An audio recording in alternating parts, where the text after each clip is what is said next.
for worship at 10 a.m. on Sunday. Located on the corner of Country Club and Washington in Roswell. As the school year comes to an end and COVID restrictions start to ease, don't lose sight of the lessons learned. Cover your cough, positive personal hygiene, respect one another, show and tell others you love them. Fiscal and social responsibility are great ways to show your love. This is Damon Graham, your local New York Life agent. I can help you show your love to others. Call me at 575-623-0803 so we can determine how you best can show your love. Expect to be blessed. Here's a Mornings with Mike Winters fun fact. Movie trailers were originally shown after the movie, which is why they're called trailers. Mike thought they named them after the mobile home. Here's Mike Winters. Made sense to me. Good morning. It is 27 minutes after 8 o'clock, and joining us in studio this morning, Chavez County Manager Bill Williams this morning. Morning, sir. How you doing? I'm doing well. Good to see you, Mike. If I can possibly mess up more things when I introduce you today, I'm going to keep going. So you're great. You almost had a county commission city council meeting combined. With Eddy County. Yeah, with Eddy County earlier. Now I'm going to be... you ever watch the Naked Gun movies? Were you ever? Yeah, I've seen a couple of those. There's one scene where they were talking about a guy, and they were doing a story, but they were anyway, it was all people named after towns, and so he goes, remember that guy? He was over at Tex, Colorado. No, you're talking about Cleveland, Arkansas from Tallahassee. He was the guy. But that's what it reminded me of, was that bit there. But well, and of course you have the over Macho Grande. Oh, yeah. I'll never be over. You know, all those kind of movies kind of meld into one good comedy. I'm afraid I'm never over Macho Grande. And stop calling me Shirley. This man needs a hospital. But what is it? It's a big building with lots of patients. That's important right now. You have way too much of this memorized. Oh yeah, this is the kind of stuff rattle around in my head. That explains a lot. There's so many lines in that movie I love, but some of them aren't so radio friendly anymore. That's true. I love to regurgitate them. I can't do it on the radio. Sorry. Bill's not here to tit for tat with me on airplane quotes. He does want to talk a little. Well, that is kind of fun, though. I mean, we could do it, but people might not be too thrilled about that. Yeah, that's probably not very exciting. Well, yesterday the county commission did have their monthly meeting here. Yes. I didn't hear a lot coming out of this one. I don't know if that's good news or bad news, but was it a pretty busy meeting yesterday? Or it was a pretty simple meeting. There were a couple of important things, and then at the end of the meeting, we adjourned and went to the courthouse where we dedicated the elevator, the new ADA accessible elevator. Yeah, so that was a big event. You know, that it's been a long time coming. It took me 6 years to get the funding and get that constructed. Of course, a year and a half of that was COVID delays, pretty much. Sure. So, yeah, that's been a long time coming, and right. Obviously it got more in the spotlight because of what it's replacing. Yes. Yeah. The courthouse was remodeled in 2005, and we built the ramp as we were required to do. I mean, we wanted to build an elevator, and they said, no, you have to have a ramp. Well, that particular ramp, as you know, is very long. And, you could build the Alps sooner than you could build that ramp. And it meets the letter of the law. I mean, it has a maximum percentage of grade, 8%, I think it is. And then you have a landing no more than 30 feet apart, and it has to have room for 2 wheelchairs to pass and handrails. It meets the letter of the law. It does not meet the spirit of the law, is my thought. The intent is to assist someone to get in much easier. Sure. And, it reminds me, again, I'm quoting movies here. There's a line in...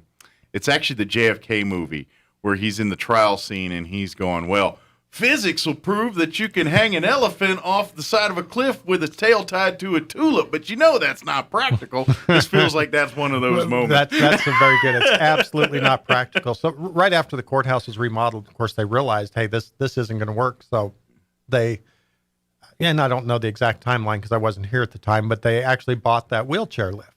Put it over there, and, you would think that would be a great thing. Sure. That wheelchair lift pretty much never worked, and it was not only not dependable, but it was also not safe. There were times when the upper door would be open. Oh, wow. And it's supposed to be interlocked, where that cannot happen. Elevator on the bottom, door open at the top. Wow. So yeah, that's obviously a little horror show. that became kind of a horror show. That's a good way of putting it. So anyway, that became an issue. And right after I went to work for the county in 2015, Sonny Chansey, who was the public service director at the time, came to me and says, "Bill, we need to do something about this elevator." So I met with Hal Barnett, who's a local architect, and we went down and assessed some ways to do it and that. And he drew a basic design for the elevator where we decided would be the best location to put it, and gave us an opinion of probable cost, what thought it was going to cost to build it. Okay. So then we said, okay, now, and I, of course, put it on the ICIP. That's always our first step if you're going to ask for funding.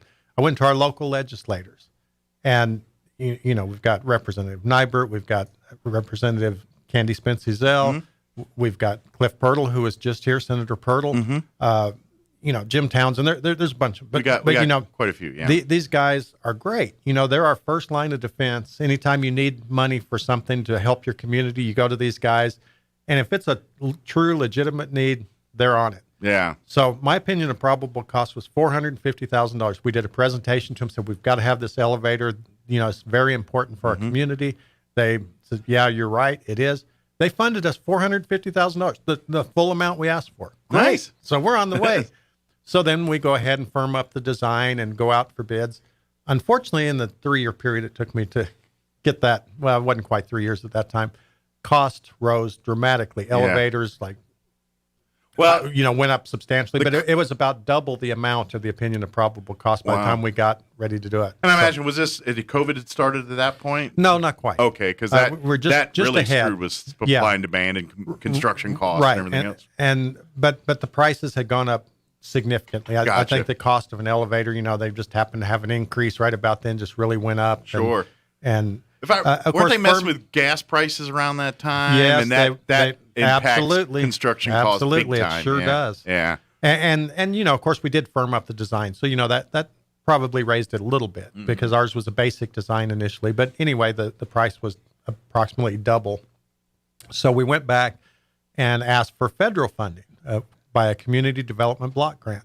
And we got an additional $438,000, I believe it was, from them, which, you know, put us pretty good. The county still had to kick in quite a bit of money to get it. And with the COVID, you had delays of materials, supply shortages, increased cost, labor shortages, all that stuff.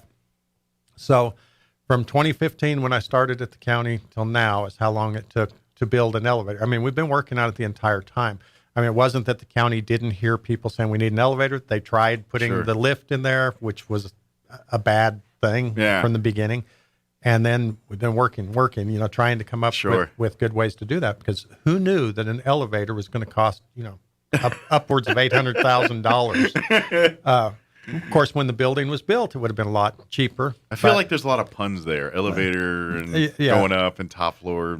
But we got a real lift by having the dedication yesterday. So, but we really did. We wanted to thank our local legislators because, like I say, they're the first ones that always come through for us.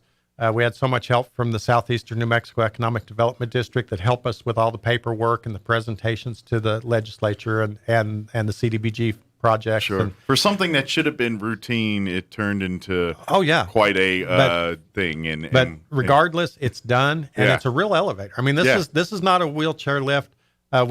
We got on it yesterday as we were having cake. We had some cake up in the hall. Underneath the piece of artwork, there's as a community development block grant project, you have to provide art in public places. Okay. And so by law, there will be art. Yes, and selected from these artists who have put in for the program. And so we ended up with a nice photograph of Truchas in Fall, I believe is the name of the by Stephen Bundy. Wow. And so anyway, we had cake underneath the new painting that Bundy painting. Which you can see from the road. Actually, it's through the arched window there. Nice. It's kind of cool. You can kind of see it from the street. Take a gander here, yeah. But anyway, we had our cake and we were downstairs, and they said, you know, are you guys ever going to come up so we can cut this cake? Because you know, had everyone down there talking. Yeah, I'll take the ramp. So, no, several of us jumped on the elevator, and it was 8 or 9 of us went in there, and it took y'all no problem, huh? Representative Townsend from Artesia was there, and he says, how big is this elevator? Is it going to hold all of this? I says, yeah, I think it's a 15-passenger, might be an 11-passenger elevator. I'm not real sure. I don't remember. And Hal Barnett, the architect who designed it, came in and he says, well, it's right here. And he reaches up and looks at the tag up there. He says, oh, this is a 12-passenger. We had 9 of us in there. Plenty of Well, we were room tight with 9, but room for 2 more, 3 more. But I take up the space for a couple, myself. But no, it's a great elevator. We should have ate cake when you got up there. Exactly. But Craig Wade Construction built it for us. They did a great job. That's awesome. Come ride the elevator. Awesome. And it's right adjacent to the handicap parking at the corner of 4th and Virginia. Very good. That way, if you're handicapped, truly, you can park right there, get out of your car, roll your wheelchair in or your walker or whatever. You don't have to go to the main entrance or there. if you just get winded going up like I do. I would say, ride the elevator. Like I had a big lunch, I need to go over this way. but it's a great addition to the courthouse and to our community, and it's way overdue, and I'm so thankful that we were able to make that happen. So does the ramp stay there, or is the ramp will stay there because the ramp is a requirement by the state of New Mexico.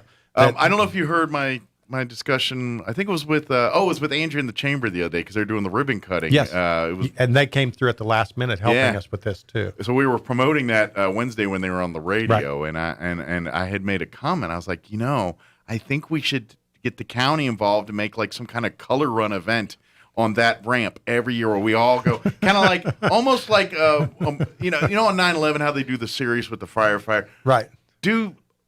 Not on 9/11, but do something fun in that way and celebrate this ramp and the elevator. And I think we should, we all do our color run up and down the thing 10 times or something. Yeah, I think we should raise money for some charity. That's great. I think it'd be a fun thing to do. And we get maybe we get some of our county, leaders. All right, if you go up and down this thing 5 times, how much money can we get pledged, for doing that? Yeah, it's better than being locked up in the jail, exactly. Getting bailed out. Make like some real money. I think we should have some fun with do color runs and throw the colors at them as they're going around the thing and the switch back there and all that. Yeah. No, that's great. No, but that was a big event for us. And was for me specifically because I was this like a personal quest for you? It was the first thing that I really got behind and wanted to champion this cause. Yeah. And when I started to work for the county's people's grandparents were coming up to me, I can't climb those stairs or that ramp. And I got to thinking about, those weren't people's grandparents. It must be my friend's parents. And then I thought about it a little longer. Said, you know what? A bunch of these people are my age. I went to school with that guy. Maybe, in my mind, I'm much younger than I am. That's not a good moment in life. I was so thankful we got this. And it truly is something that I've lived here a long time. Sure. And when I went to work for the county, I literally had people saying, you got to do something about that ramp. Sure. I'm working on it. And I know so that really was a lot of people are going to have a much easier time of it because of that. That's great. It's a service. We're happy for that. What happens at the courthouse needs to be open and easily accessible to everyone in the community. Absolutely. It makes no difference. And so that's a red letter day when you can do something as good as that. Absolutely. And I think it's great. Yeah. So we have another thing on our agenda that turned into kind of an interesting thing. Okay. So we did a resolution ordering the Chaves County Assessor to impose the 2021 certified tax rates. We do this every year. Okay. The state sends us tax rates. We don't set the tax rates. The state says you're going to charge this much tax for this, and you move on. This is like a housekeeping thing normally, right? Yes. But the thing that happened, I think in 2019, House Bill 407 was passed, and buried within that was that you can have bond election. I don't even know what else in that. I kind of remember Stan talking when it's at the time. Stan was the county manager at the time, and I kind of remember we were talking about because it was goofy then, and we were the problem with this is, and this year it impacts a very small part of the county, but it impacts all the county. Gotcha. So there is a mill levy question on the Roosevelt County that is going in Roosevelt County. And it pertains to the Elida School District. Okay. So there's a 2 mil levy that their question is going to be on there.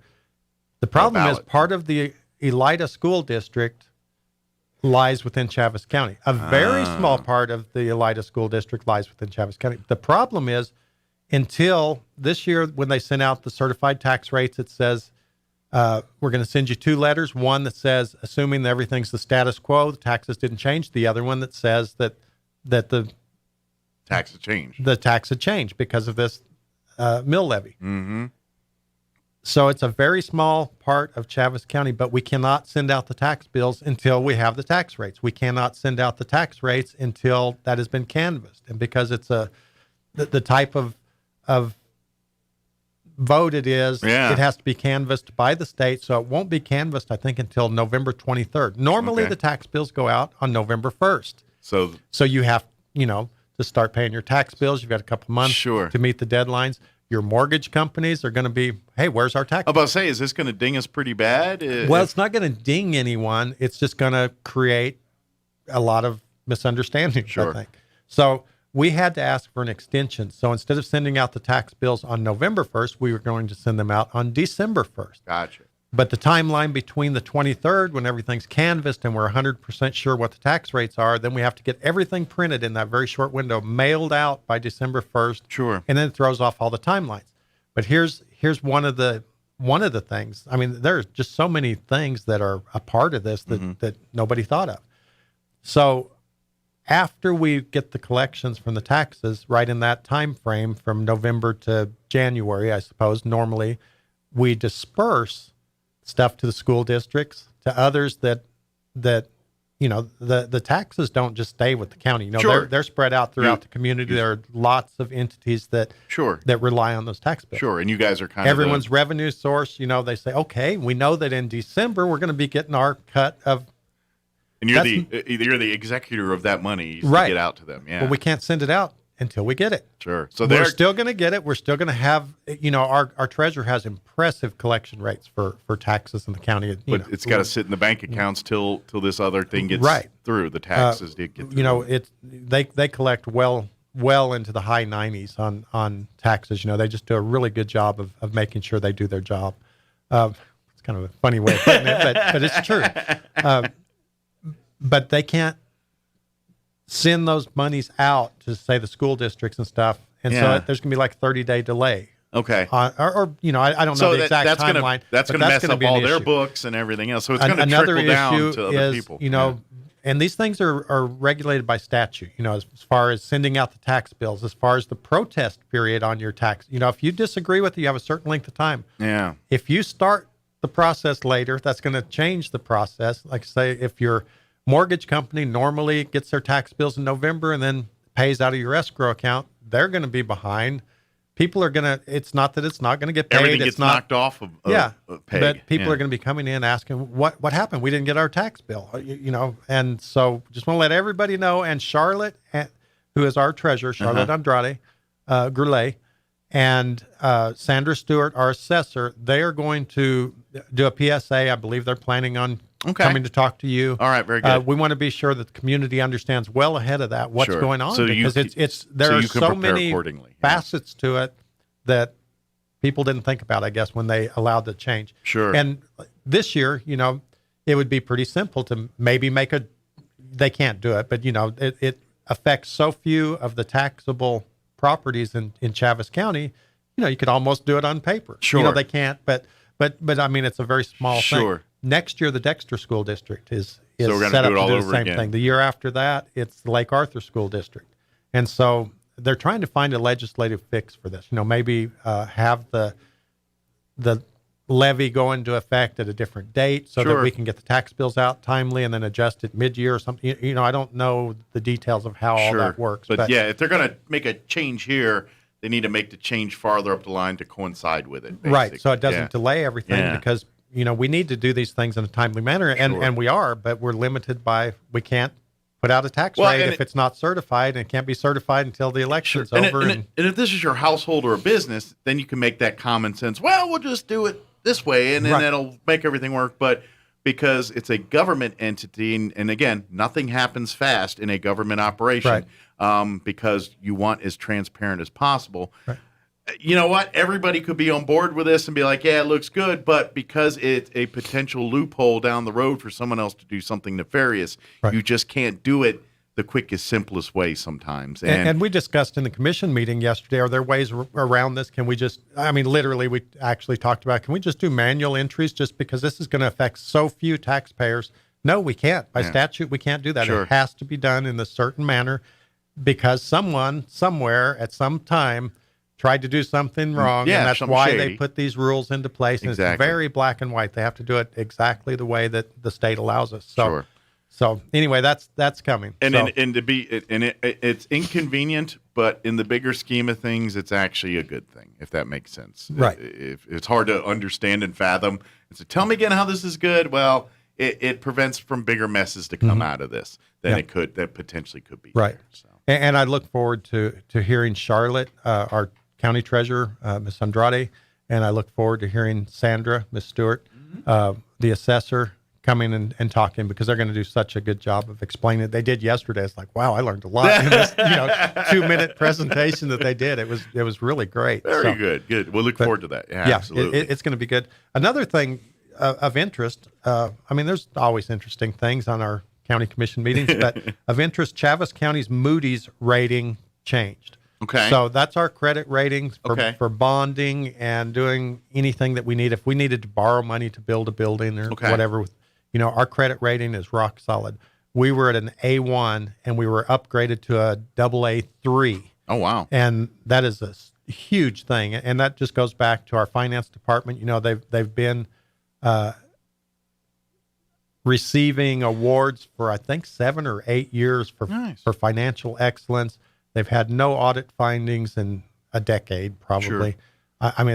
It's just amazing. Of course, you guys earn that credit rating because you know when to borrow, when not to borrow, when to pay. That's right. We spent $18 million on the detention center, and that's paid off. Yeah. And that was 6 years ago now. But wish I could do that in my house. Yeah.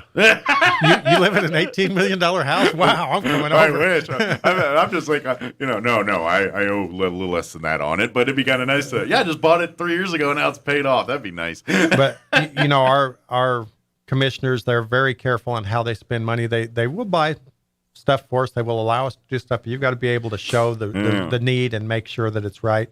And we're working on some projects for our community.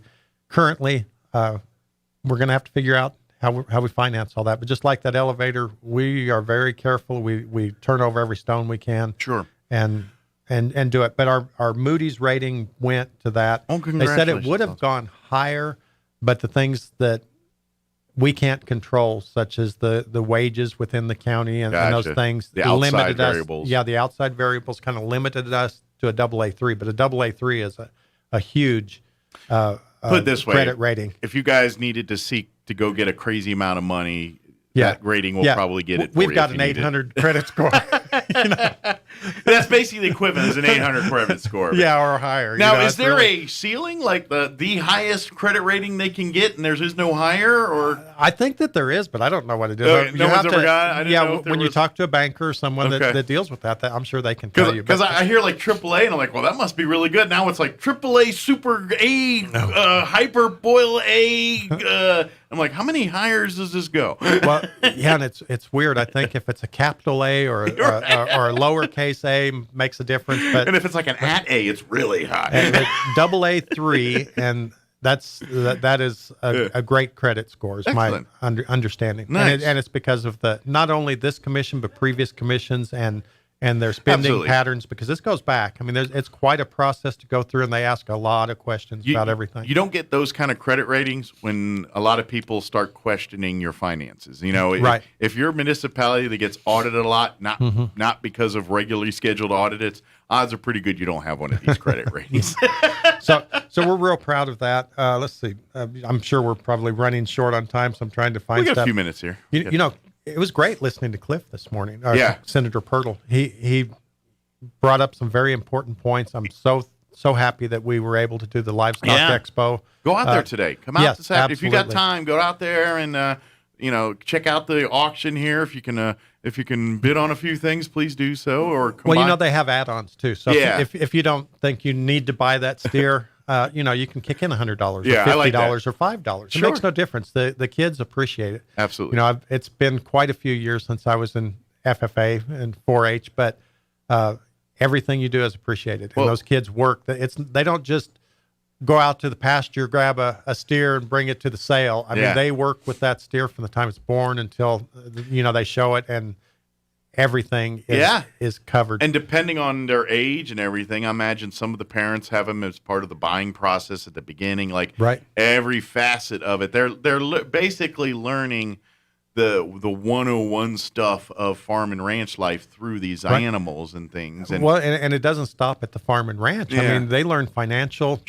because they have to feed these animals. They have to document what they're spending on them.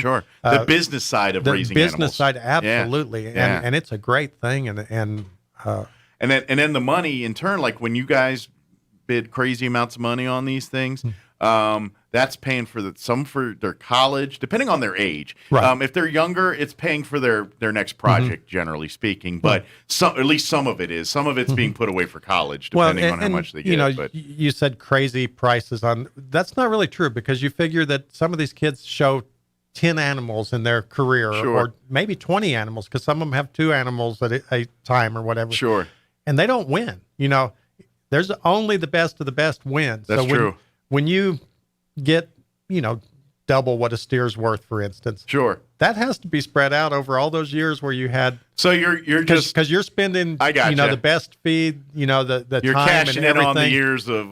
So they're not getting rich, but at least they're getting their money back. And like you're saying, it helps a lot of them go to school. And it's a great thing. I guess you're right. I'm not trying to insinuate that they're getting rich off these things. But put it this way: if you're looking for an economical deal on a side of beef, this is not the event for you.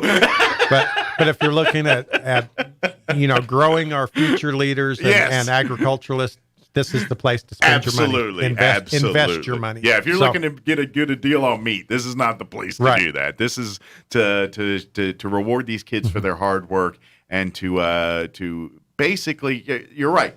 This is the next generation. When we're all sitting on our porches complaining about the world or getting off my lawn or doing all the things we want to do when we're old, these are going to be the individuals that are dealing with the problems we're dealing with now and running the show and the agricultural industry is getting smaller, but demand's getting larger. So anything we can do to ensure they have a good future, events like this are part of that. It's amazing how many people our agriculturalists feed. Just from my lifetime or my experience within ag, our American farmers have always fed a lot of people, but that number just keeps growing.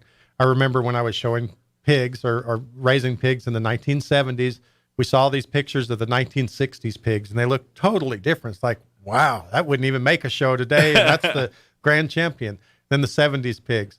And then I remember the 80s and the 90s. The pigs looked totally different than they did back when I was raising pigs. That's all science, isn't it, I guess? Yeah. And now the pigs look totally different than they did then. And actually, I think they look a little more like they did in the 70s. Okay. But yeah, they're going a little more retro. They go through these transformations. It's amazing. And sheep, there are some real streamlined sheep in these shows these days. It's crazy. We used to be a much larger sheep region, didn't we? And then it's kind of come dialed off in the last 10, 20 years. This was really a big mutton area. Well, and cotton as well. Yeah. Cotton was a big thing when I was a kid too. But all that changes. But anyway, the kids are going to do great. They need our assistance. Yeah. Show up. Come out. Like I said, 1 o'clock today is when the actual auction, I think, begins. That's what I heard. It starts this afternoon. But good news is there's a lot of it. It's statewide. So it's all those. And so, like I said earlier, we were talking because we've been, if you go to our KSVPT, you can go back and watch some of the shows from the week. They're there. They're a lot longer than anticipated because I think they just had so many entries. And like the swine show went like 2-3 hours longer than what they benchmarked to do it. Same with the goat show and every other show that's been happening out there because the volume of animals is just so many out there. Yeah. So come out. Well, I mean, this is the equivalent to the state fair. Instead of just our usual 4-H and FFA county fair, this is like Senator the Pearl. State fair. Yeah, Senator Pearl said this is like the football state championship for the FFA guys and kids. That's what this is. It's amazing. Yeah. I mean, I just love the feel. The kids are also respectful. It's amazing. You really should go and watch them show. Yeah, if you kind of feel a little like, man, I don't know about our future, go walk around the livestock areas and stuff over at the fairgrounds today. Absolutely. And talk and meet with those kids. You're gonna be like, all right, maybe we're okay. These kids got their head on straight. Well, it's They're like good going to a kids. rodeo. Everybody stands up. They do the pledge. Yeah. You know, they respect. Nobody kneels. You know. Sure. And that's The values we respect. They're That's doing. America. Yeah. You know. Absolutely. So a couple of other things I guess I should address. Let me see. We had our DFA approval of the 2021-22 final budget. Okay. You know, we go through the whole process. DFA, you know, after it's all done, after the final is approved by our commission, take one last look at it and say, yes, everything's good. Going over my list here. We passed a resolution opposing the state of New Mexico's, the governor's executive order for the 30 by 30. If you remember back in May, I think it was, we passed a resolution opposing the federal government's 30 by 30 executive order to take 30% of the lands and waters in the U.S. and make them into off-limits areas, Gotcha. you know, Yeah. conservation areas to reverse global warming is kind of the brunt of it. And their actual goal is 50% of lands and waters worldwide, not just in the U.S., by the year 2050. There's no example of what conservation means. There's no example. You know, currently we have... It's about control and nothing else. Yes, and we already have huge numbers, huge percentages of land set aside in the U.S. That are federal lands or state lands. But those aren't the lands they want. They want 30% more, and that's kind of our problem with that. You know, tell us what you want. Sure. We're all for conserving and making sure everything's good. We're all for, you know, proven ways to But help don't our use this climate. as a land grab to take Don't control use of this it. as a land grab. Don't use this as a means to shut down oil and gas. And then along comes, you know, we oppose the federal government's side of this. Then the governor reconstituted the same thing, but she added the additional 20%. She said not only 30%, but I want an additional 20%. We're going to double down on you here. So they want 50% of New Mexico to be offline. So you can't have any oil and gas production, can't have any mineral exploration, you can't have any use by hunters and fishermen. Now, they have repackaged it and tried, we're calling this America the Beautiful. But if anyone has ever been to a wilderness area, for instance, there's one north of town at Bitter Lake. Sure. You can hike in, you can walk in, you can even hunt out there.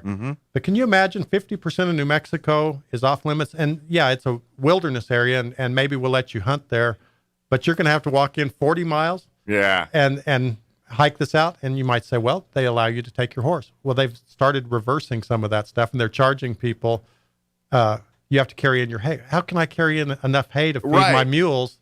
You know, well, they can't graze because we're not going to give grazing permits because this is now an off-limits thing. So we're concerned about this being a land grab more so than scientific approach to correcting this reeks anything of garbage. So we again oppose that, just like we did the federal. You know, we're consistent. Our commissioners are consistent.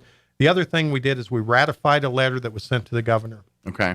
So on August 24th, I believe it was, on the courthouse steps, our local legislators, our state legislators had a press conference where they asked the governor to reconsider that anyone entering a healthcare facility as a nurse or doctor has to be vaccinated because that should be their decision, their choice. But they're saying, no, you can't work here. You have to be vaccinated. Gotcha. Right. Exactly. And we don't believe that that's right. So basically, these are the healthcare workers. These are the people who had been on the front line since the beginning of this thing.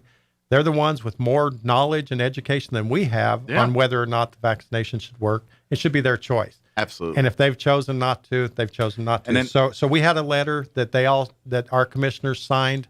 The legislators said we would like it if the commission agrees with this to send in a letter along with ours and so we drafted a letter. They each signed it individually, but they were not in session, so it was not an official act. Gotcha. So we went back after the fact yesterday, and they voted. Made it says, official. Yes, we want this to be an official record that we are sticking up and asking the governor, hey, don't say that a healthcare professional cannot continue to do their job, cannot continue to take care of their family, cannot, a few months ago they were heroes, and now Yeah. And now they're being... Oh, by the way, you keep telling us we're in a pandemic, and now you're going to take our frontline workers and tell them they can't work? Right. So explain to me how either this Right. is a pandemic or we don't need them. Which one is it? And of course, we are kind and considerate in the way we write letters, but we did make it clear that we believe this to be, and there's no name calling or anything like that in the letters, but it says, Not yet. Give us time. here's the facts. These people have stood up, they've done their part, and now it's our time to back them up, and you're throwing them under the bus like they're a problem child. Absolutely. Not that you would throw a problem child under a bus, but I get what you're saying. Yeah, like they're the. So we're real proud of our commissioners for standing up for our community. Absolutely. And this time it's healthcare workers, but they will stand up and provide whatever the next thing they go after. Whatever, whether it's opposing land grabs, whether it's opposing unfair treatment of medical workers, or other things. We'll see what the next, sand dune lizards and prairie chickens. Yes, we've been working a lot with prairie chickens lately too. That's a fun topic. Absolutely. Well, we're out of time. We're actually in the middle of news now here, so we probably better get to that there. Of course, you can if you have any questions, everything, don't hesitate. Reach out to your county commissioners and talk with them if you got. And of course, you can go back and watch they've got them on the website now. Yes, so we do. Go back and watch the meetings as they were recorded there. Yeah. So very good. Well, thank you very much. Anytime. Thank you. We'll see you here next time, if not sooner, if we need. And like you said, we're gonna have some more county folks coming in the coming weeks. I know we've got our clerk coming in talking elections here in a week or two and all that too. So be more coming there. So thank you. All right, it's you're listening to 106.5 Roswell's Talk FM, KEND, Roswell, New Mexico. We'll join you into Town Hall News in progress. BestHotGrill.com. There's a nationwide search for a Florida woman who vanished while on a cross-country trip in a converted camper van with her boyfriend. 22-year-old Gabby Petito's boyfriend, Brian Laundrie, returned to their Florida home in her van 10 days before Petito's family reported her missing. Todd Garrison is the police chief in Northport, Florida. 2 people went on a trip, 1 person returned. And that person that returned isn't providing us any information. Police body camera video in Utah shows Petito upset, telling an officer she suffers from obsessive-compulsive disorder that affects her behavior. Police considered her the aggressor. Father Joe Petito wants his daughter back. Whatever you can do to make sure my daughter comes home, I'm asking for that help. There's nothing else that matters to me now. Petito's last known contact with family was late last month from Grand Teton National Park in Wyoming. I'm Ed Donahue. News and analysis at townhall.com. I'm Greg Clugston. Yellowstone National Park sets another monthly record for visitors. Park officials say over 920,000 people came through the gates in the month of August, a month after setting a July record with over 1 million visitors. All this despite the pandemic and the Delta variant surge. The home of Old Faithful posted guest numbers up 4.5% over last year and 12% more than in 2019. The old record for August back in 2017 when over 910,000 people drove in to watch a solar eclipse. Rhonda Rockster reporting. 3 Chinese astronauts have returned to Earth after a 90-day stay aboard their nation's first space station. It's China's longest mission in space so far. State broadcaster CCTV showed footage of the spacecraft parachuting to land in the Gobi Desert, where it was met by helicopters and off-road vehicles. More on these stories at townhall.com.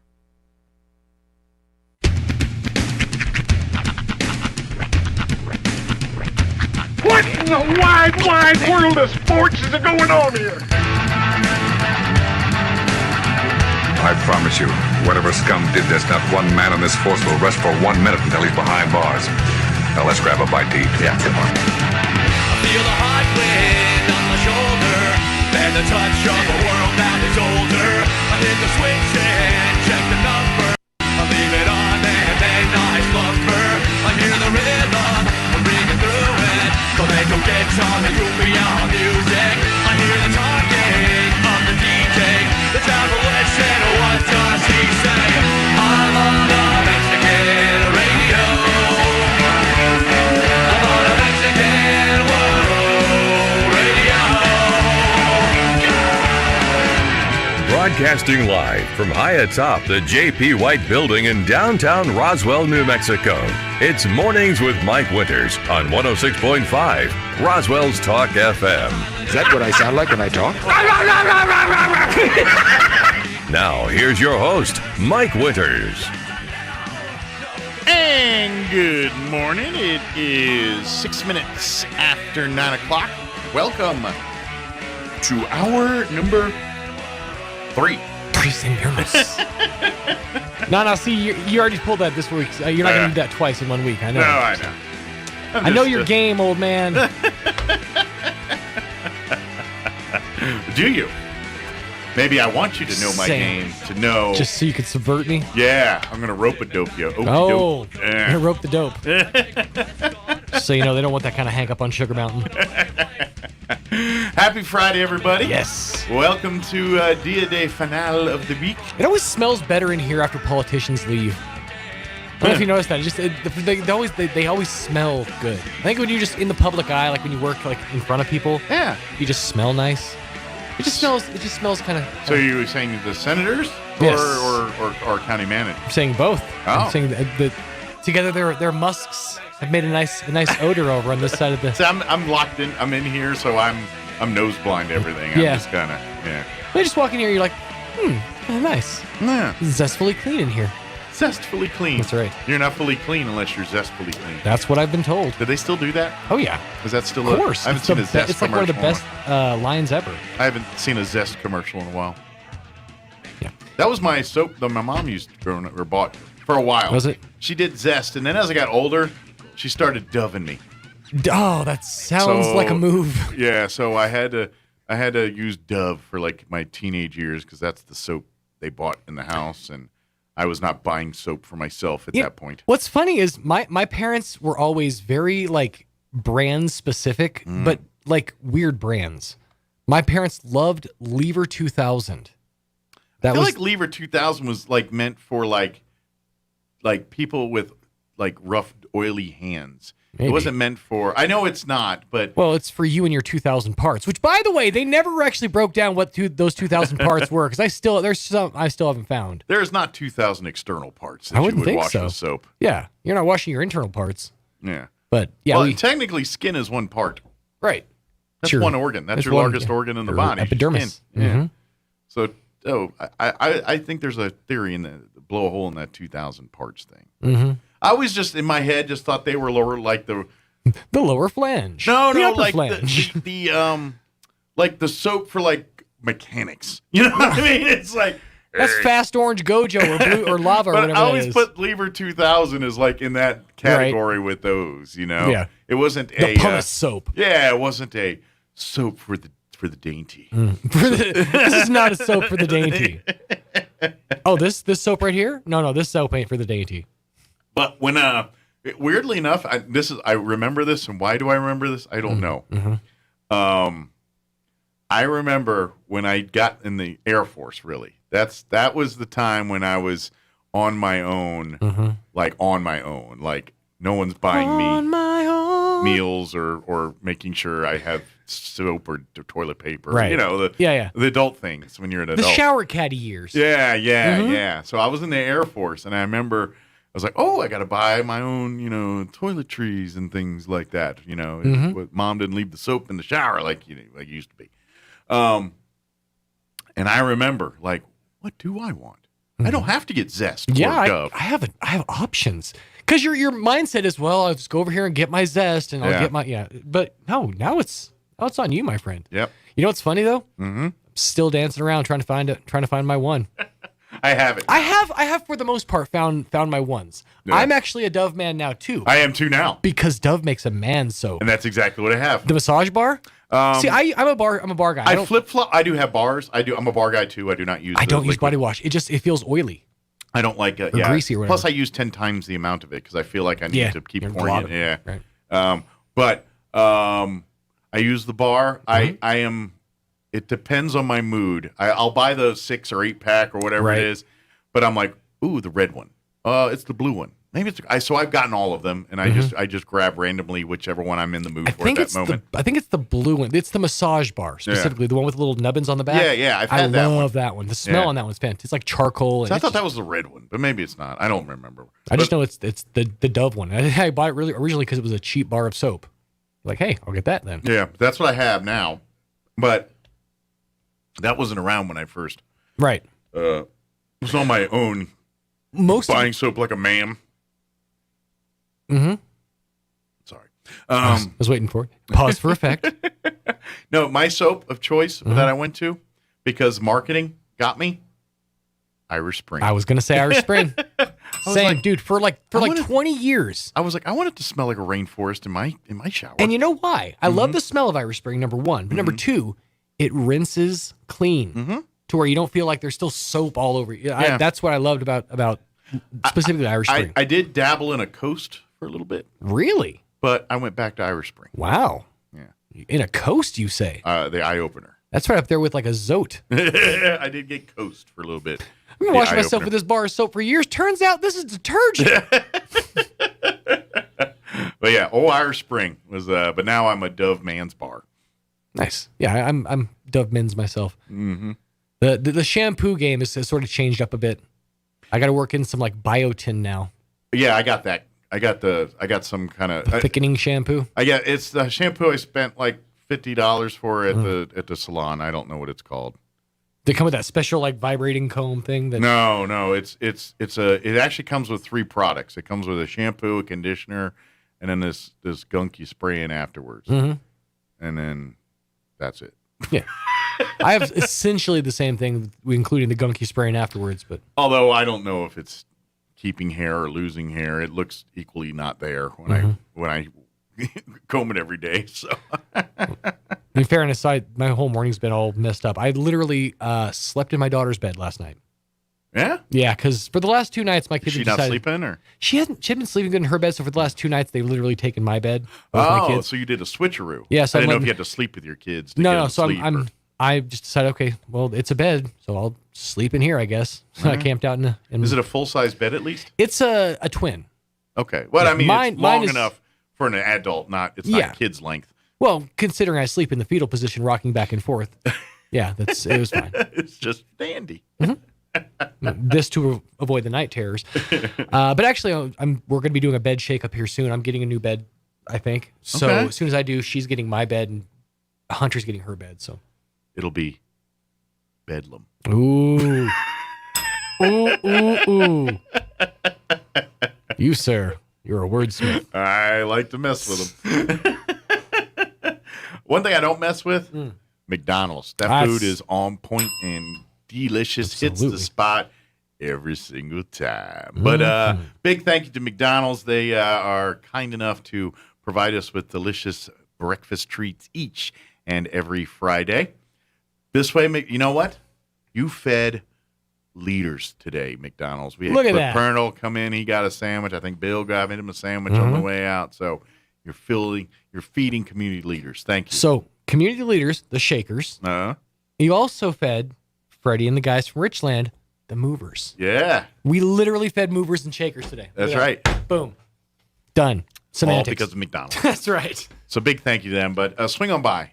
They got you covered. Of course, if you're looking for career opportunities, they are hiring. McHire.com, www.mchire.com. And even for the new redone South location when it's finished, they're hiring right now for that as well, too. So get on board, mchire.com. And, of course, get your eat on, man. I gotta be. I haven't had my McNuggets in a while. I'm way overdue. Oh yeah. I've been just eating. I haven't had like lunch fare in a while. I've just been eating breakfast stuff, and I need to get back in there. I might have to go get nuggets today. I'm telling you, do the pro move, sauce and toss them. Yeah, that's the pro move. You got to get them. You get every nook and cranny of that nugget coated in sauce if you sauce and toss them. How's the nasty factor as far as getting stuff all over your hands? Depends on how much of a savage you don't mind being at lunch on a Friday, especially on a football Friday. I'll remind you. Well, and my procedures generally require me to remove my shirt when I'm eating. Okay, so maybe you're good. You're good. Yeah. That's the thing. Anybody who has access to a napkin should be fine. That's right. No. I'm a savage. I eat my food the way the Lord intended, shirtless. Shirtless. The way it ought to be. And I hang my pants up on the hook on the door like a gentleman. That's right. That's why they don't let me eat at McDonald's anymore. Just me on a broken down couch in boxer briefs eating potted meat with a spork. Let it sink in, ladies. So much chest hair. A full B of chest hair.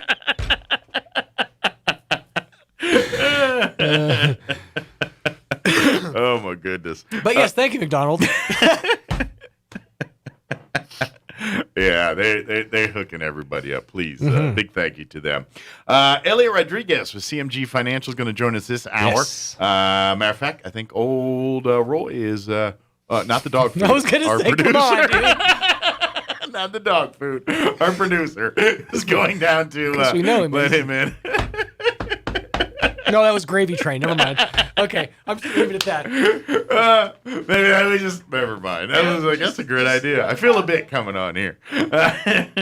We'll have Elliot Rodriguez with CMG Financials going to join us here in just a little bit. We'll chit chat about mortgages and homes and all that good stuff. Later on this hour, we'll get you up to date with local news along with your Sean Hannity update, Town Hall Business update, and whatever else we can come up with for this hour of the show. Hey, if you haven't got your green chili on yet, then you make sure that you head on out to Gray's Farm because it is chili season and they are doing the chilies right.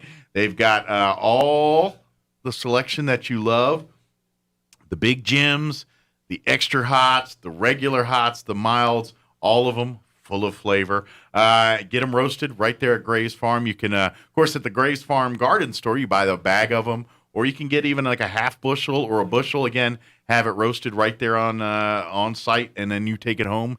Freshly roasted green chilies. Also, they will ship their green chilies to anywhere in the United States. Just call ahead, give them a call, and make the arrangements. 575-622-1889. Again, that's 575-622-1889. And don't forget the Gray's Farm and Garden Store. They accept EBT, WIC, and all major credit and debit cards. So if you're looking for great produce, even just not just the green chili, they got like squash and okra, even watermelon, sweet peaches, lots of great locally grown produce. Every time it's a new thing. Sometimes I'm out there and I see eggs and usually like potato squash. That's almost all a given every time. But they have a great selection and they accept EBT, WIC, and all that stuff too. So swing on by. They're located just 6.5 miles southeast of Roswell.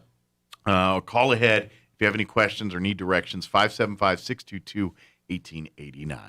All right, it is 18 minutes after 9 o'clock. Let's get you up to date on the weather.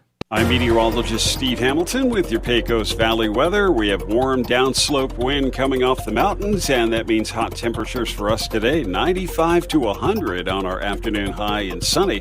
Overnight will be clear with our low in the lower 60s, and then we're looking at low to mid 90s for Saturday and sunshine. Clear skies and mid 60s on Saturday night. We'll be back in the mid 90s with sunny weather coming up on Sunday. That's your latest forecast. I'm meteorologist Steve Hamilton. Thank you, Steve. Currently 73 degrees here in Roswell. Humidity is at 43%. Winds are out of the northeast at 3 miles per hour. Going to be a warm one today. I ain't going to lie to you. It's going to be hot. Sunny, 98 the expected high. Winds out of the north, 5 to 10 miles per hour.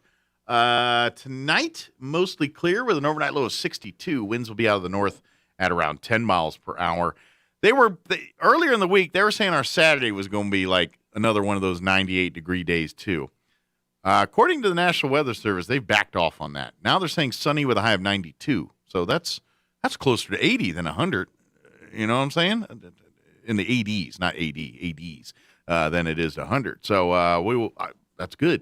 North winds 5 to 10. Tomorrow night, mostly clear with an overnight low of 64. Expect temperatures in the mid-90s for Sunday, 95 the expected high. South winds 5 to 10 in the morning, 10 to 15 for the afternoon. And then Monday, another warm day, 96 and sunny.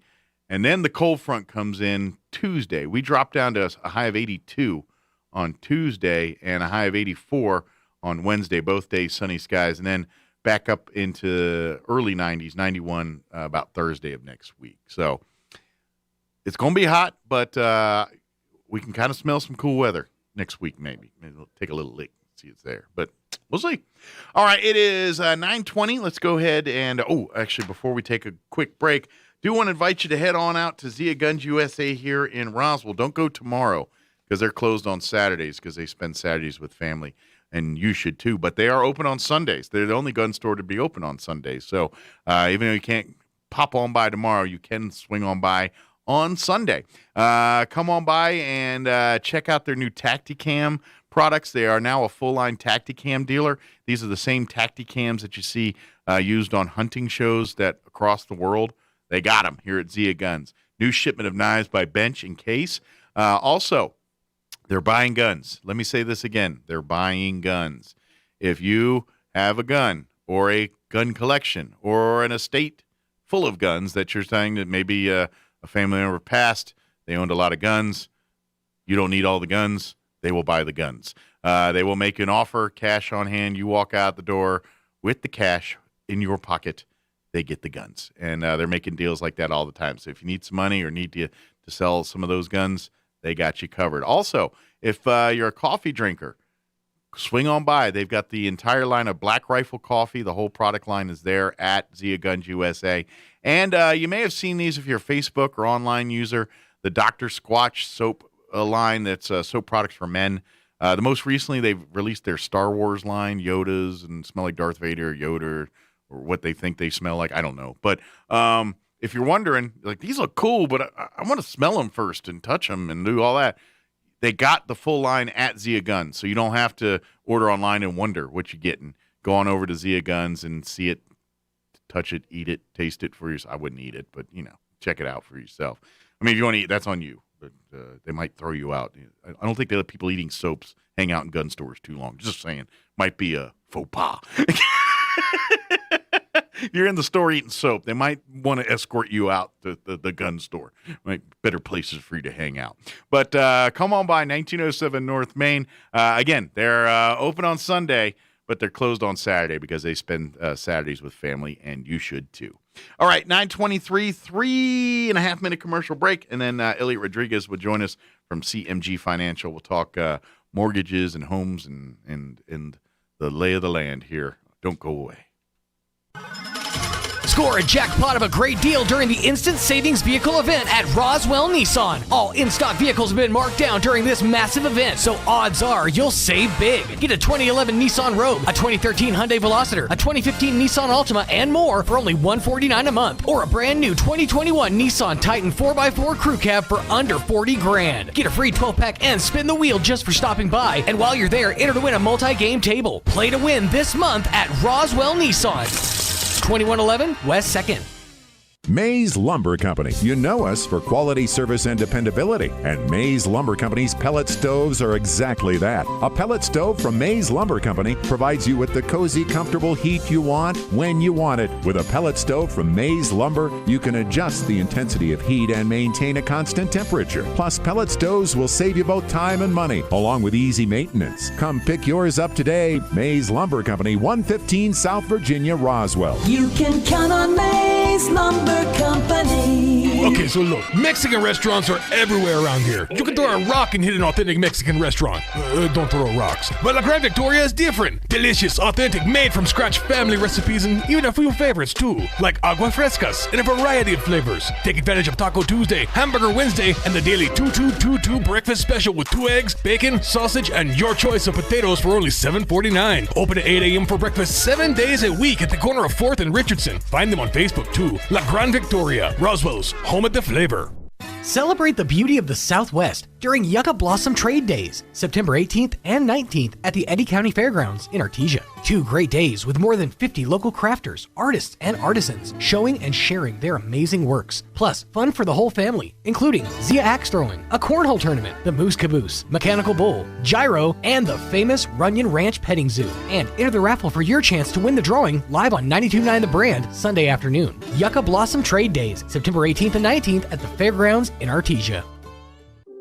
We serve all New Mexico. If you think it's hard to take out a home loan, those rumors are wrong. It's not true. Contact Loan Officer Elliot Rodriguez, MLS number 41002 at CMG Financial, phone number 719-237-4680. At CMG Financial, we can help. Experience extraordinary with CMG Financial. Every customer, every time. No exceptions, no excuses. CMG Financial is a registered trade name of CMG Mortgage Incorporated, MLS 1820. CMG Mortgage Incorporated is equal opportunity lender. To verify a complete list of states licensed, visit www.mlsconsumersaccess.org. Equal fair housing is the right for everyone to have access to all housing opportunities without discrimination based on race, religion, national origin, sex, color, familial status, or disability. Hey everybody, join us live on remote this Saturday from 10 a.m. to 1 p.m. We're going to be at Ridgeland Motors on West 2nd in Roswell for their big end of summer clearance event. Come on out, you'll find super low payments and some great summer giveaways. We're going to be giving away free hot dogs and ice cold Pepsi products. They've got all kinds of giveaways, including a 4-burner backyard gas barbecue grill with all the accessories, free summer games like volleyball sets, adventure style tents, and so much more. Plus, the grand prize, they're giving away a custom Ridgeland Motors cornhole set. All happening this Saturday. Come on out to Ridgeland Motors on West 2nd. Enter and come have some fun with us. 10 to 1. We'll see you there. Here's a Mornings with Mike Winters fun fact. 95% of people text things they could never say in person. Check your text messages. We just sent you something. Here's Mike Winters. And good morning. It is 27 minutes after 9 o'clock. Joining us in studio this morning from CMG Financial, Elliot Rodriguez back with us. Morning, sir. Good morning, Roswell. Happy Friday to you. How's everything going? It's going good. We're still busy. And things have not slowed down. Things still going like bananas. The real estate market is still, houses are going up for sale, and they're selling as fast as they're going up. I actually feel a little bad for the real estate agents because, I mean, I know they're scrambling, trying to do the best they can, you know. So sure. That's right. Don't feel too bad. They get nice paychecks after that. Those commission I guess checks. That's true. They do make more money than I do. So. When the housing market starts slowing down, those guys are all going to be on vacation while we're still working because they've been making money hand over fist. Mine doesn't never going to finish. That's just the reality. This is true, too. You know, because people still buying houses. When the market is good or bad, it doesn't matter because you have to got a place to go to live. Yeah.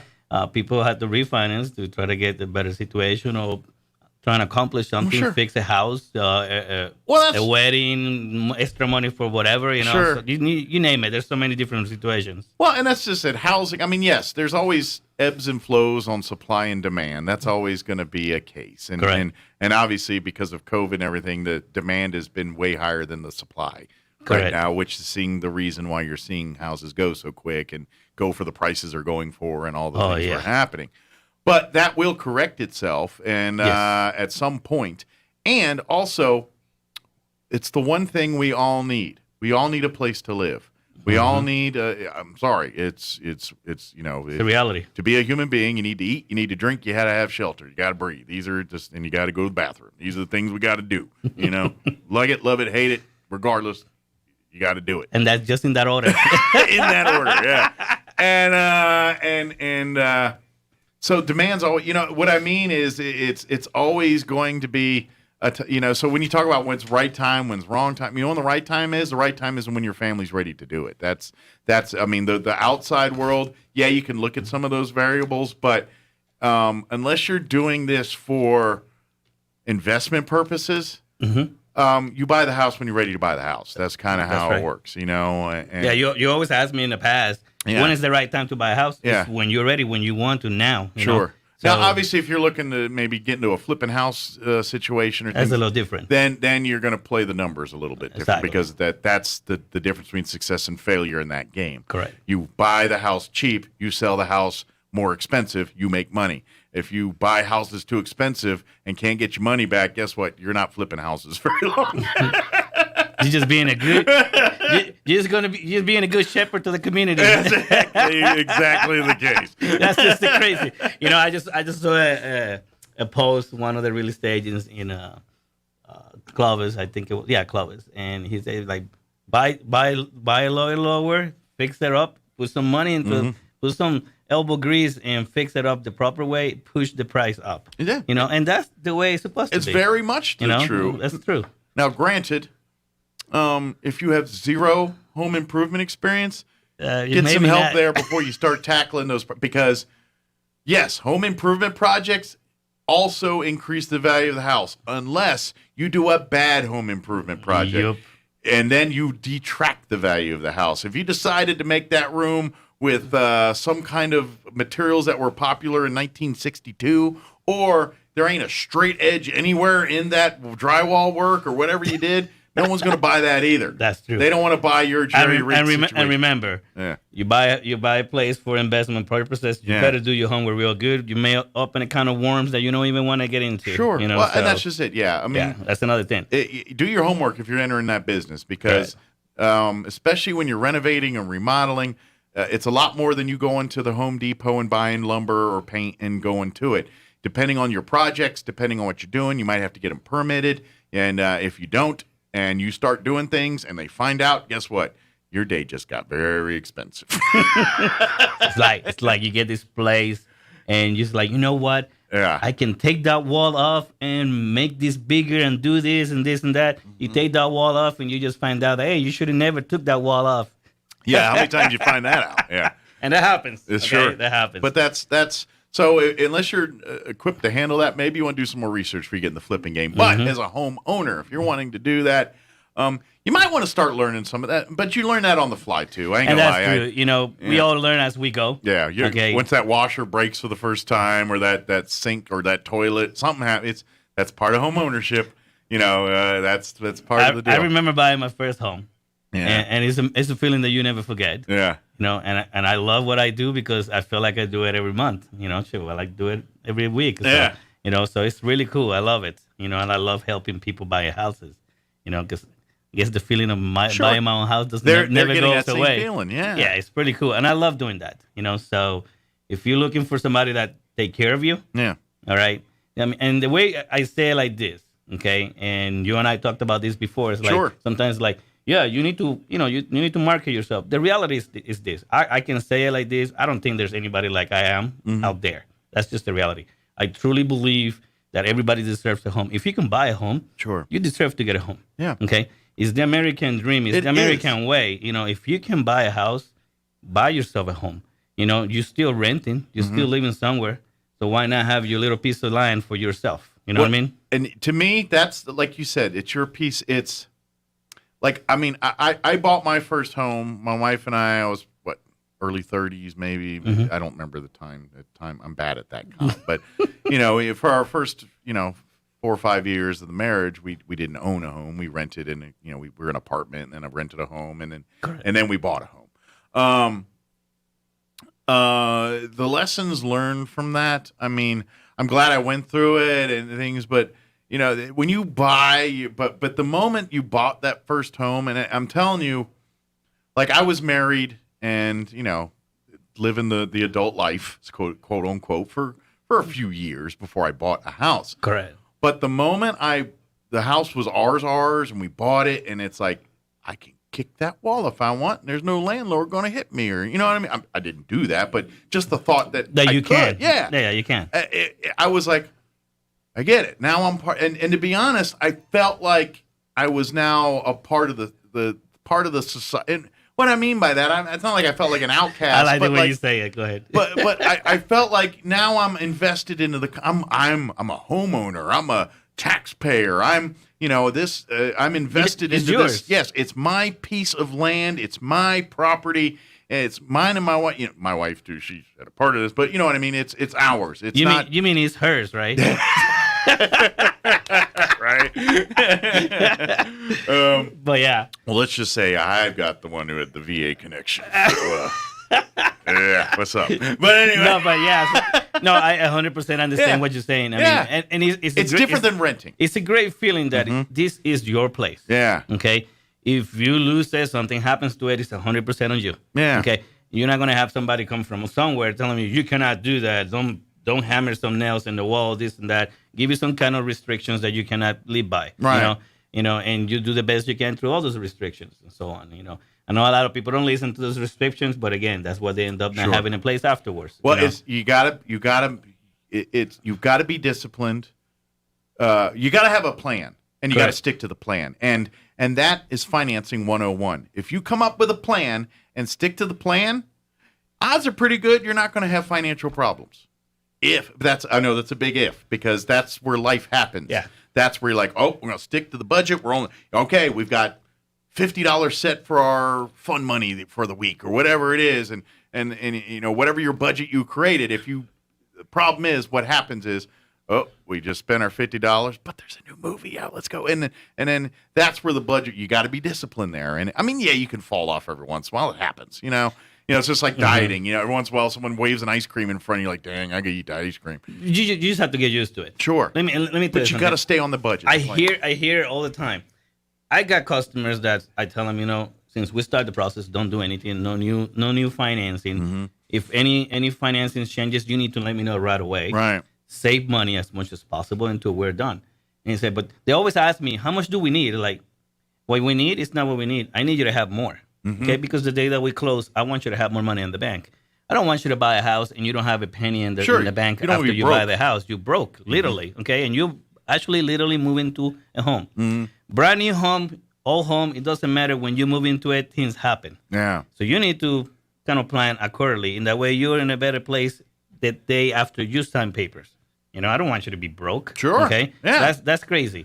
Well, and for a lender to even think that way, to allow that to happen. Now, it happens once in a while that they don't have no money in the bank, but I still advise them that they should have more money. Well, what that indicates probably to the customer is that person's caring about the sale and the money, not so much the aftercare of that sale. Because, yeah, they got you in the house, but now you sit in a big empty house on lawn chairs and eating no hot money, dogs no because you got no money.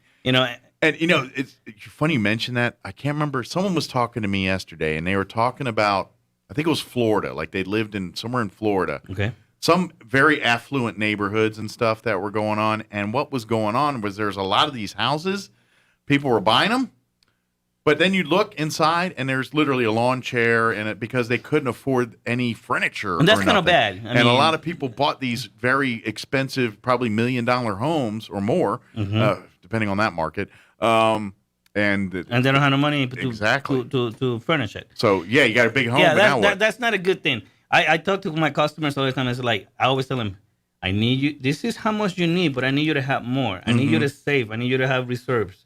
There's a reason for this. Yeah. Okay. And let's be realistic.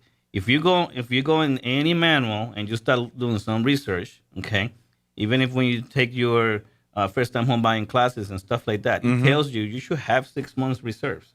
Now, let's be realistic. A lot of people have it a little harder, to have 6 months reserves. If your mortgage payment is $800, now you need that's a lot of money. That's a lot of money. You need about $4,800 of whatever in the bank. In a perfect world, that's what happens. Exactly. Yeah. But let me tell you something. A lot of the customers that I have, I tell them save until we close and this and that and have more money. And then after you learn how to do that, okay, remember it takes 28 days to learn a new habit. Okay, the reality still stands. Yeah, we all have the power and the mind to do so. Okay, and if you follow my directions, you'll be better off later on as well. Yeah, okay, because I don't want you to buy a house and lose a house in 6 months or a year. That's just crazy. You're giving them a financial plan that they can follow the rest of their lives. And guess what? I got customers that tell me, Elliot, we're closing, and when they close, they still have money in the bank, and they tell me, I listened to what you told me, and it wasn't that hard. Sure. I'm like, and I love to hear that. Okay. Sure. Yes, it's something new, and let's be realistic. Us Americans, okay, we are a little spoiled. Let's be realistic. Yeah. We want our bells and whistles. We want our gadgets. We want our cell phones. We got the power to go and buy anything we want. We want the latest trend in whatever out exactly. there. Exactly. So we are so used to doing that. So a lot of people tend to spend too much money. Sure. You tell me all the time when we talk about this, like maybe you shouldn't have bought that, that expensive phone and this and that, and maybe waited. Yeah. Okay. And then maybe do those things later. Those are the smart decisions that really, when you think about it, and what it's know your risk. It's not a bad thing to splurge sometimes, but the only difference is you got to know the impact of what that splurge is going to do. You can do it if you've prepared and weathered it better to say, okay, we can afford this. All right, we're going to have to cut back here for this week. Exactly. But if you're willing to do that, we're going to do that. The thing is, if you're not making a plan to address what your splurge is messing up your budget, then that's where you get in trouble. Well, a good example is when people buy homes. Sometimes they want to get the 10, 15-year mortgages. Obviously, your payment's going to be higher. because you qualify. You know that saying, because you can do it doesn't mean you should. Okay? Exactly. The facts still stand that at the end of the day, we are humans. We can get sick. Mm-hmm. We can get laid off. All right. Many reasons can take place that, hey, maybe now you can afford this. Yeah. I always advise my customers, you can buy a home, 30-year term, payments is lower. Yeah, obviously there's interest rate that is, that is, it's going to compound in the interest that you pay for 30 years. But let's be realistic. The facts still stand. Because you have a 30-year mortgage doesn't mean you pay it in 30 years. Mm-hmm. Okay? I mean, I never thought I bought a house and I buy it in 5, 7, and pay it off in 10 years or less. And I've done this a bunch of times already. Mm-hmm. So the fact still stands that you can do it if you put. How many people buy vehicles that they're paying $800, $1,000 a month? Yeah. I mean, come on. I mean, you're not really getting any of that back. Exactly. In a home, you are. You're getting the equity back into it. Yeah. I have a good example. And we talked about this. I have to tell people, hey, do this, that, and then we can get you the house you want. Mm-hmm. And if you want to buy something else later and you still can afford it, but because the fact is still stands. Yeah.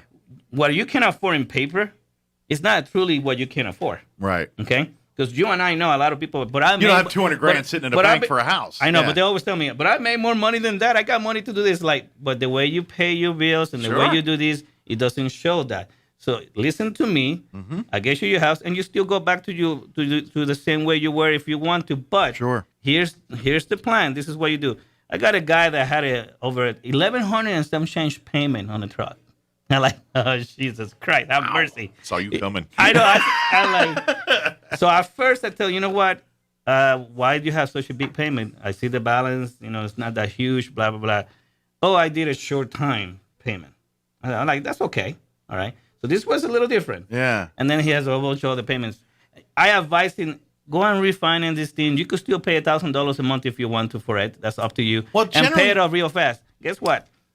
At first, he didn't like the idea. And I think I told you about another one with the motorcycle before. And he didn't like the idea too much. But then guess what? I got a call like 2 weeks afterwards or whatever. He listened to me. Okay. And now he's looking at the houses that he really wants. Good. He refinanced. He actually went the extra mile, which I was not expecting. Dealerships are buying vehicles back. Oh yeah. And you know what he did?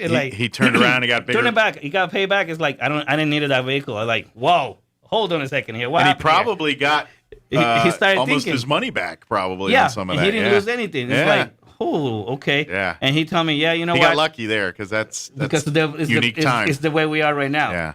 My idea was just refinance the loan and lower the payment. That's all. Sure. If you want to pay $1,000 a month still, that's your call. Well, and generally speaking, with car loans and things, and I know we're talking home loans, but when you make and people will intentionally get the lower things to get the bigger vehicles and everything. all that. But if you're intends to pay it off early, I mean, it doesn't really matter whether you get the 7-year or 2-year or whatever. If you're paying it off early, you're not on the hook for a bigger exactly. if things don't work out your and way. That's my whole point. Yeah. Well, we need to look as consumers. Yeah. Okay. And this is an advice from me to you. I've done this for 3 years. Okay. I don't have car payments and stuff like that. Yeah. And I just went and got car loans just the same as all of you. Mm-hmm. Okay. The point is this. I knew what I can afford. I can afford higher if I wanted to, but I knew I can afford this without no problem, no stress. I pay more, pay super fast. Sure. Same thing you could do with a home. Yeah. Okay.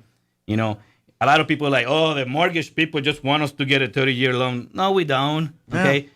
Believe it or not, we make a profit on the interest, but we want you to buy houses and we want you to pay them. Sure. We're not in a, you know what, monopoly and the bank is the one that keeps everything. We're really not in the business to acquire homes, trust me. Because the homes that we acquire on a repo, on a foreclosure or something like that, we do not want that. Sure. Okay. Because you're probably losing money every time you sell those houses. Yeah, because the reality is we're not in the acquisition business to keep the business. If that was the case, we would be really buying houses and just renting them out. Just call you Century 21 or something. You see what I'm saying? Yeah, right. But the facts still stand. If you do the right thing for yourself, anybody can pay a home in 7-10 years, maybe even sooner, depending on the amount of the loan. Okay? Sure.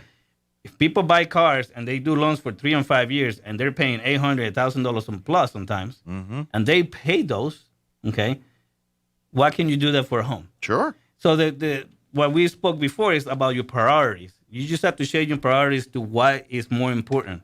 The reality still stands. You need a place to live, and you could buy a vehicle, any kind of vehicles. There's so many to choose from, but there's only so many houses. Right. So what is more important? The home that you're going to do for your home, for your family, or a vehicle that which you can always buy another one later? Sure. You know what I mean? And let's face it, unless you buy some kind of weird, rare luxury car, exactly, you are not getting you're losing money on a vehicle purchase. Every single time. You will never get your money back.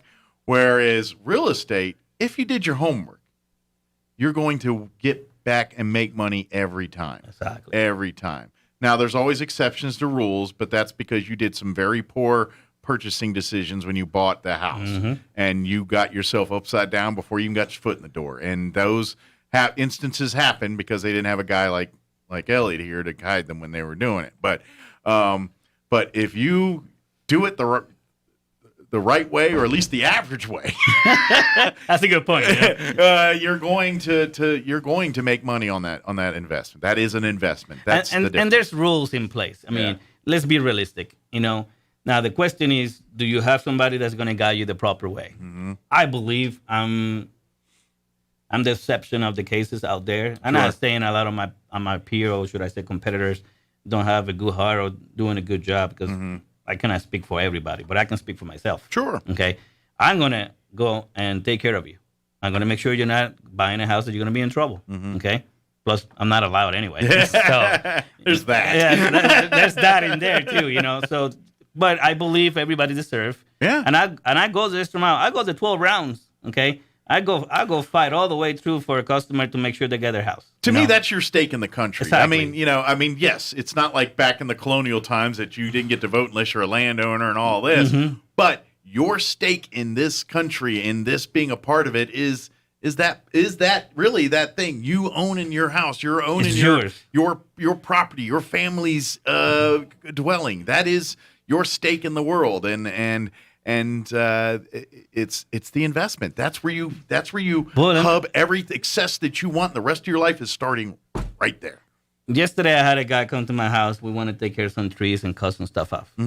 If that was not my house, I cannot do that. Right. Like you and I were talking a minute ago. Sure. If you want to turn that wall down. And not all landlords are meticulous about maintaining their properties. That is like very others. true. But the point is this, that you can do what you want to do to the home that you have. Sure. It's very important. Okay. Absolutely. And that feeling that the house is yours. Okay. Yeah, you have a mortgage, but it's still yours. Absolutely. Okay. It's up to you. The mortgage company doesn't go around trying to make sure that you painted it, a nice bright color. Sure. If you want to paint it purple, whatever you want to after the day you have it, you could knock yourself out. Yeah. So the thing is this. It's yours. If you want to buy a home, like we've been talking about for the past years here, okay, is that today is the time to do so. Now, let's go farther. We got COVID-19 going. We went bananas on all of us. The government went crazy. They're still going crazy. Yeah. But the facts still stand.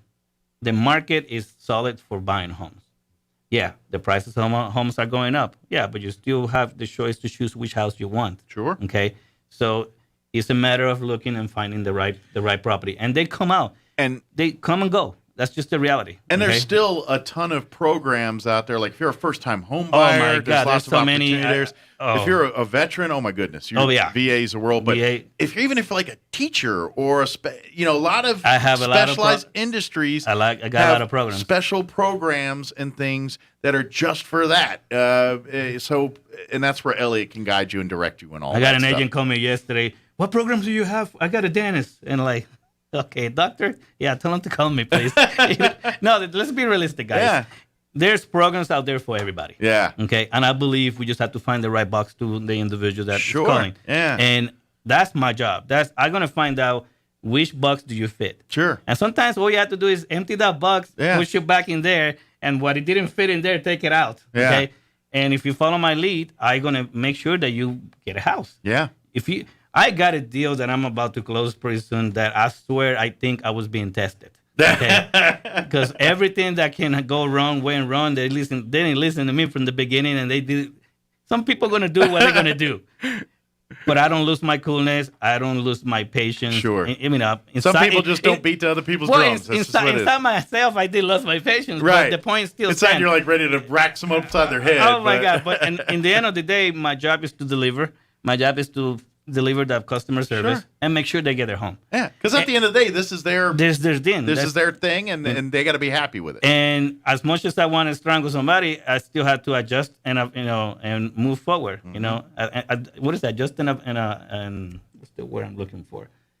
Jeep, just enough information to pass. Yeah, just like Alejandra told me, you make magic and this and that, and you guys do. And in my process system is like, whoa, but there's rules. I only can go. Sure. I only go so far. Sure.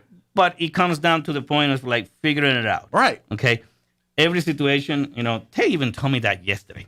I don't even know how you get some of these things done. So like, well, I just get blessed, and I guess people know that I'm gonna do everything they can to, so they come to me. So the point is this: I'm here to help everybody. Absolutely. Okay. And I want to love, and I wanted to help everybody that actually wants to buy a house for real, that they're really ready to buy a house. Absolutely. Okay? They do what I asked them to do. CMG is going to back them up and help them get their home they want. Absolutely. You get the best of both worlds. Exactly. So, and that's the fact. We will take care of you and make sure that it happens. Elliot's a phone call away all the time. You don't have to go through a gauntlet of robotics or codes or enter your firstborn kid's last name or whatever other weird questions they ask you to get through to find out a Jew. I kind of do that a little bit. It don't sound like you. Hey, what'd you have for lunch yesterday? Well, I don't go that far. You and I had lunch. What'd you have? But he's right there. But when it's time to bring in the big guns that can get the big good rates and good programs and things, he's got the CMG backing behind him. Exactly. So, now, I just saw the time, so probably should give out the numbers here. If you're interested or if you're maybe you're listening to this conversation, maybe I can't afford a house, man. Let's sit down and talk with Elliot. You ready to do that? Or you're like, all right, maybe you're shopping around and you're like, I've been talking here and this, but they've been promising me this. What do you got on your end? Can you do me better or do me a better situation? Let Elliot do the Pepsi challenge here and take a try and see what we can do here. Give him a call. You can call him direct. Again, because of the world we live in, he's going to be more on the road and mobile here right now. So probably your cell phone's probably your best way to get a hold of Elliot right now, which you can call him direct at 719-237-4680. Again, that's 719-237-4680. Of course, if you know him by his office number, 575-208-2356. It'll roll over if they're not at the office at the time. But they kind of, policies and things are back to going back social distancing and all that world again. So just be aware. And then, of course, you can always go an email or go or check out his website. It's kind of almost the same thing. Just swap out you can email Elliot at erodriguez@cmgfi.com. If you want to check out his website, learn all about what Elliot's doing and what he can do for you, go to erodriguez.cmgfi.com, and that'll go to the website. Correct. So add an @ if you want to email him, add a dot if you just want to see him, and if you just want to see him and then email him, there's probably a link at the website to email him. So go see him and then email him. But you know what? And you guys can go in there and take a look about what is CMG all about. Yeah, and absolutely. See some of the stuff, and you'll be surprised. It's a great company, That's why we're still there working, So Ted and I are constantly nonstop every week, and that's just the way we do. They're gonna go the extra mile to make sure that you're if you're coming to them and wanting to go and to get a home and get into a home, they will make sure everything within their power is available to you to make that happen. So that's right. Awesome. Well, thank you, sir. Yes, sir. We'll let you go make your 37 phone calls and stomp out your fires and reassure a bunch of people and all the things you got to do this morning. It never ends. Tell them don't make that purchase yet, and dang it, stop doing that, and all this other stuff. Thank you for having me. Anytime. We'll see you. Have a good. Oh, by the way, I forget.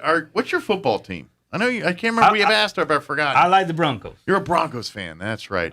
I'm happy. My Washington football team finally won last night. Is that right? I know the Broncos won the other day too. So I'm not following the games though as much. Well, all I know is our kicker. He better be in church this morning because he's got a lot of praying to do. That man got lucky. he should be fired this morning, but he's going to be all right. He got lucky. God was looking out for him last night. That's all I'm saying. That's why I say about these customers that I just say, like, the God of lawns love these kids because they've done everything in the world, but I got them taken care of. Yeah. If you're looking for somebody that actually truly cares and want to make sure that you get that home, I'm your man. That's right. He's not lucky. He's good. Just do my best. That's right. Thanks, Ellie. We'll see you next time. You're welcome. All right, 9:55. Quick break before we wrap up the show. Don't go away.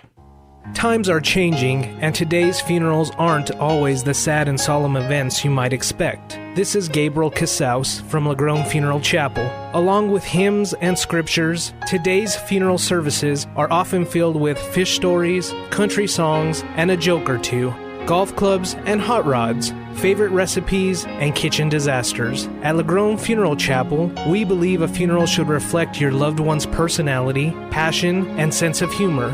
When you lose a loved one, we're here, because at Lagrone Funeral Chapel and Crematory, we make it personal. 900 South Main, Roswell.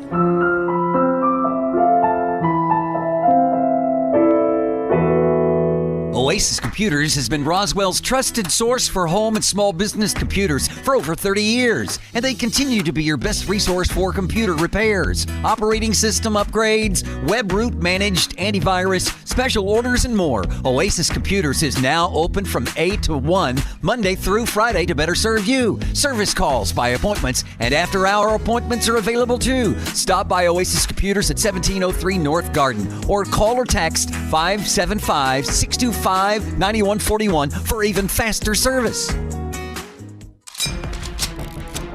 The High Caliber Summer Sale is on now at LGS Guns and Ammo. Now through Labor Day weekend, save big on guns, ammo, and everything you need. From brands like Glock, Ruger, Springfield, Smith & Wesson, Mossberg, and more. Plus, massive savings on ammo, targets, magazines, optics, and knives, and a great selection of Springfield St. Edge rifles. The High Caliber Summer Sale on now at LGS Guns and Ammo. Southeastern New Mexico's authority for guns and ammunition in Hobbs or Roswell, and at lgsguns.com.